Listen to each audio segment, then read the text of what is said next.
हिमाचल प्रदेश के सियासी घमासान का पटाक्षेप होता नजर नहीं आ रहा है। भाजपा ने बिना देरी किए 4 लोकसभा सीटों के बाद 6 बागियों को भी उपचुनाव का टिकट दे दिया है। इसके बाद से हिमाचल में सियासी बयानों की बाढ़ सी आ गई। बीजेपी राज्यसभा सांसद हर्ष महाजन ने दावा किया है कि कांग्रेस की सरकार की जाएगी।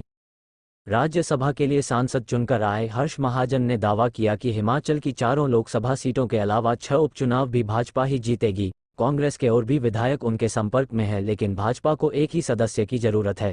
कांग्रेस की सरकार का गिरना तय है। इसी बीच आज मुख्यमंत्री सुखविंदर सिंह का जन्मदिन था, जिसके लिए रिज मैदान पर एनएसयूआई का रक्तदान शिविर लगा हुआ था। जैसे ही एनएसयूआई ने लाहौल स्पीति के बागी और भाजपा उम्मीदवार रवि ठाकुर को आशियाना में देखा तो भड़क गए और दीवार फांदकर रेस्तरां पहुंचकर रवि ठाकुर के खिलाफ नारेबाजी शुरू कर दी। सुरक्षा बलों ने रवि ठाकुर को बचाया। रवि ठाकुर ने इस घटना की निंदा की और कहा कि सुक्खू की कार्यप्रणाली से नाराज होकर पार्टी छोड़ी है, वो उपचुनाव में जीत कर आएंगे। पंजाब दस्तक के लिए सुरेंद्र राणा की रिपोर्ट।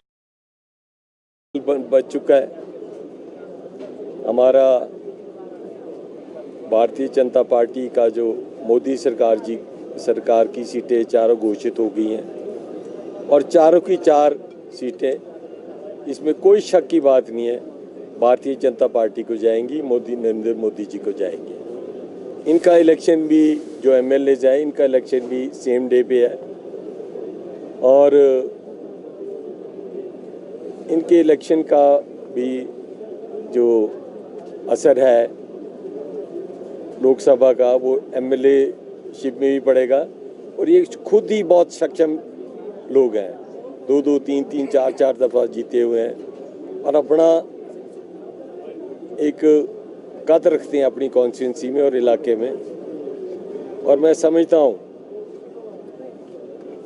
ये जो ऐसा काम हुआ है ये सुक्खू सरकार की नाकामयाबी से हुआ है।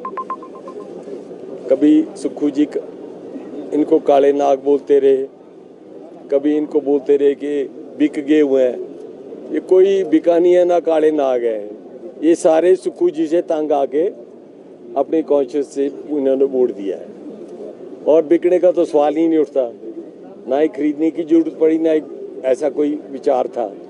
ये तो खुद इन्होंने व्यक्त किया जब हमने इनसे बातचीत की, जब एज अ कैंडिडेट मेरे को तो सारे वोटर के पास जाना था और इन्होंने जो उस टाइम मैं सबके मिला जुला तो मैंने पाया कि इतना रोष है सुक्खू सरकार के खिलाफ, जिस तरह से जिलालत वो हमारे एमएलएज और बीजेपी के एमएलएज और कांग्रेस के एमएलएज और इंडिपेंडेंट एमएलएज भोग रहे थे और कि एक किस्म की बिल्कुल नाकामियों की वजह से सुक्खू सरकार अपने ही बोझ में गिर गई और अभी गिर जाएगी। मैं ये भी बोलना चाहूँगा कि सरकार ज़्यादा दिन नहीं चलने वाली है, हमारे साथ और भी लोग कांटेक्ट में हैं, अब लेने हमने उतने ही हैं जितने हमें चाहिए, है ना। तो बाकी तो अदरवाइज गिनने लगो तो बहुत कुछ है, कोई मंत्री भी हैं, कोई विधायक भी हैं, कोई चेयरमैन भी हैं। तो इस तरह से हम उतनी ही लेंगे जितनी हमें चाहिए और सरकार ही गिर जाएगी। ये हमारी कोई बड़ी भारी उपलब्धि नहीं है, ये सुक्खू सरकार की अपनी उपलब्धि है कि वो सरकारें जो सरकार, देखो ना, right from the very beginning Sukhu ji ने रोना रोया कि किसी के पास पैसा नहीं है, पैसा नहीं है, पैसा नहीं है, और डेवलपमेंट नाम की चीज़ ख़त्म कर दी और जो भर्तियाँ थी नौजवानों की वो बंद हो गई। हमीरपुर बोर्ड जो है वो डिज़ोल्व कर दिया, उसके बाद नया बनाया ही नहीं। अब इनको अभी भी जो इनकी अनाउंसमेंट है, इनको पता था कोड ऑफ कंडक्ट लगने वाला है, जब कोड ऑफ कंडक्ट लगने वाला तो उसी दिन अनाउंसमेंट गई, वो पूरी कहाँ से होनी, पहले कोड ऑफ कंडक्ट लग जाना और उसके बाद इनकी सरकार गिर जानी। तो ये जो जितनी भी मांगे हैं ये भारतीय जनता पार्टी की सरकार ही इसको करेगी, ये मुझे कहना